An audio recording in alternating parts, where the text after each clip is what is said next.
Hey everyone, this is David Brown from Lycobirds. Today is June 7th, 2024, and this morning my brother Bobby and I birded at Dad Dad Chapman Road in the Loyalsock State Forest in Lycoming County, Pennsylvania. Our main goal was to collect data for the third PA Bird Atlas, so Bobby did all of the eBird list and I did a lot of iNaturalist. Normally this gate at the beginning of the road would be closed except during the hunting seasons, but I always park here at the very beginning. Towards the beginning of the walk, there's 2 natural gas well pads, but once you get past those, you hit a section and it has a bunch of these vernal pools. And I'm no expert on vernal pools, but my understanding is that they dry up at certain times of the year, so fish aren't able to live in them, which makes it good habitat for amphibians. The road itself is around 2 miles long as it zigzags through the woods, and it's fairly narrow with forest on both sides. You can see this is a conifer section.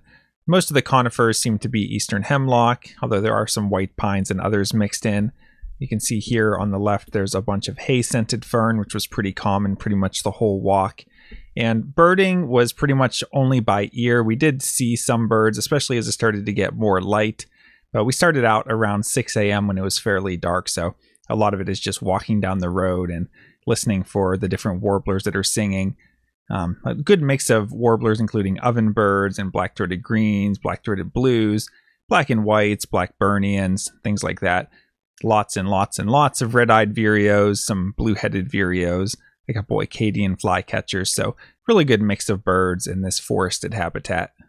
I was keeping an eye out for ferns, but only had a couple different species. Here we have some sensitive fern. And here's the only patch of Christmas fern that I saw along the road. Witch hazel trees are a common understory feature in this habitat.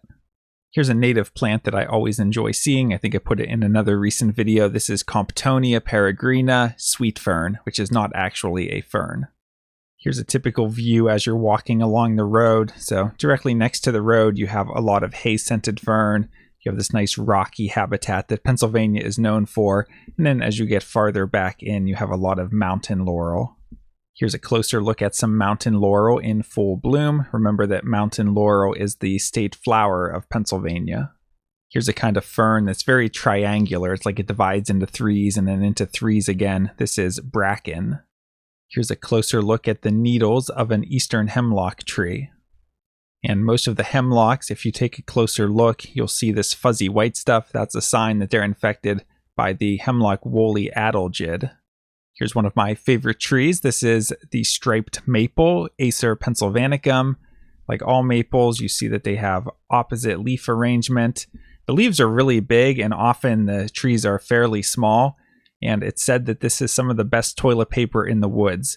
And I was also reading recently that deer will eat almost anything else before striped maple. They must not like the taste of it or something. Here's another typical scene of a small stream just winding down through the woods. And again, you can see that hay-scented fern, which is all this light green fern here. You can see some mountain laurel. This here looks like a witch hazel tree. And I'm not sure these leaves here, they might be more striped maple.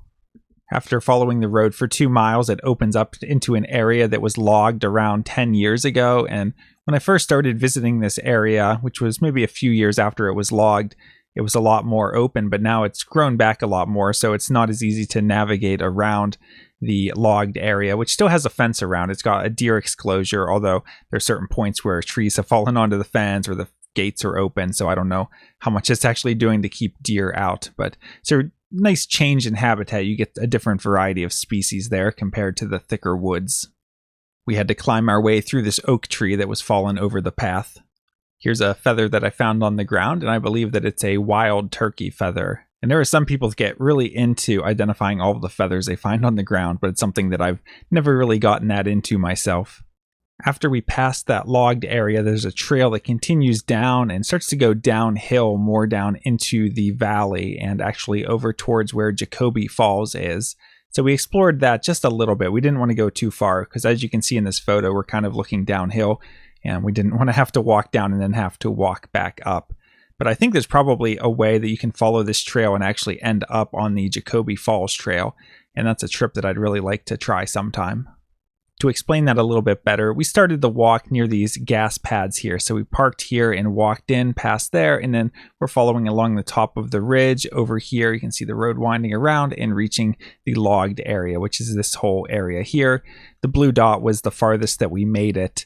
And then you can see Jacoby Falls, the actual waterfall, is in this area. So I think if we kept taking that trail, we would eventually hit the creek, or maybe the trail doesn't even take you to the creek. But eventually you can get to the waterfall. And once you get to the waterfall, you can navigate your way down, hopefully safely. I know someone fell there within the past couple years, so you don't want to get too close to the actual waterfall itself. But there is a way to get down from the upper side of the waterfall down to the lower side. And once you're on there, that's a trail I'm very familiar with, which is the Jacoby Falls Trail, which you can access off of Wallace Run Road.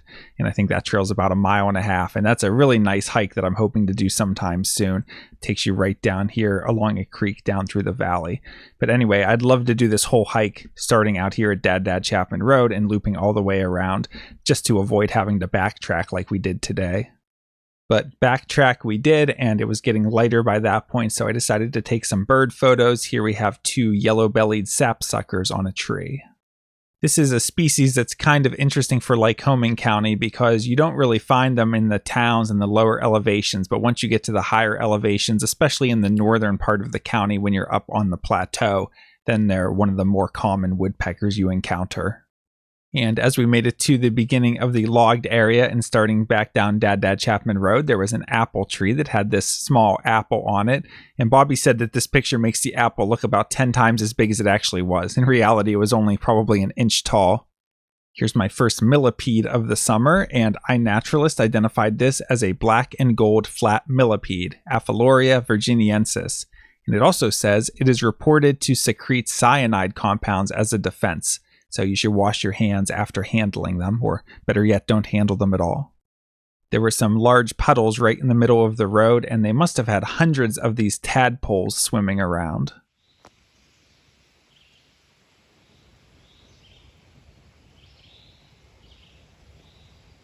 Here's a slug that iNaturalist identified as being in the genus Arion.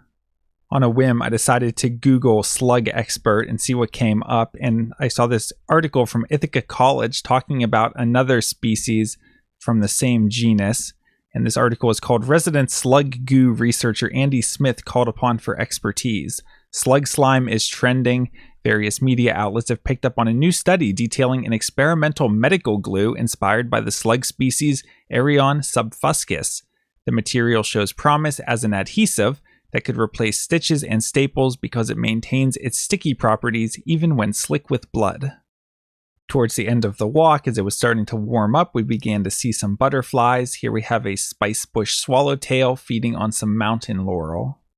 Back towards the beginning of the road, almost back to the car, across from the first natural gas well pad, there's this area, which they're obviously doing some sort of construction work, and I think this might be private property. For some of it, one side of the road is the state forest and the other side is private property. But anyway, not sure what they're doing here, but this wasn't like this the last time I came through. It was just all forest. And across the trail at the end of the opening was this fallen log where they painted "Keep Out," which might be a little more threatening if it wasn't such a pretty shade of blue. Here's a male eastern towhee that I caught in mid-hop. And here's a male hooded warbler, which gave us a fairly nice look, although it was a bit of a grainy shot in the dark understory. And one more look at the same hooded warbler. And one more butterfly. This is a little wood satyr. And here's me at the end of the hike next to the Dad Dad Chapman Road sign. And I like that the road name has a little bit of flair to it. You know, it's not just Chapman Road, it's Dad Dad Chapman Road. So someone must have been real proud of their grandpa. Taking a look at the eBird trip report, which includes the birds from our hike and a few incidentals from driving there and back. We had around 50 species for the morning. One of the first birds we had was actually a ruffed grouse that flushed from near the road as we were walking by, and we mainly identified it from the loud sound of the wings as it flew. We had a couple of hawks with 2 red shoulders and 1 red tail. We had a good mix of woodpeckers. We had 2 Acadian flycatchers, which were my first of year. 8 blue-headed vireos, 28 red-eyed vireos. And then taking a look down here as we get to the warblers, really good warbler numbers with 17 ovenbirds, 11 black and whites, 2 common yellowthroats, which were in the logged area in that change of habitat, 10 hooded warblers, a redstart, 4 blackburny, and 6 chestnut sideds, and then all the black-throated blues and black-throated greens, and a handful of scarlet tanagers and rose-breasted grosbeaks. So really nice morning of birding. One other species that I had a number of years ago near that logged section was mourning warblers that must have been nesting there that year. We did not hear them singing this morning though, so they may not be there anymore just because of the habitat changing. All right, such a nice morning of birding. We had almost perfect weather, although it was a little bit buggy with all of the mosquitoes. But really good to get a chance to go out birding with my brother Bobby, especially since his hearing is a lot better than mine. He's really good at doing the eBird lists, and I had a lot of fun photographing plants and other parts of nature and putting it all into iNaturalist. I feel like I'm starting to get better at IDing some of the plants that I'm seeing over and over, and I'm really hyped up on trying to learn more about fern identification and tree identification and butterflies. So it's a lot of fun getting out in the summer and taking a little bit of a break from the birds. Of course, we're still birding, but it's mainly done by ear, and we're not seeing so many. So it's a little bit different than when it's the migration time and there's all that panic of, you have to get out on the right days and you're constantly looking at the weather and when's the migration going to be good and checking birdcasts to see how many birds migrated overnight. It's a little bit more fun and slow paced, a chance to enjoy the woods of Pennsylvania. And I hope you too will get a chance to go out and enjoy nature this weekend. From Lyco Birds, this is David Brown. Thanks for watching.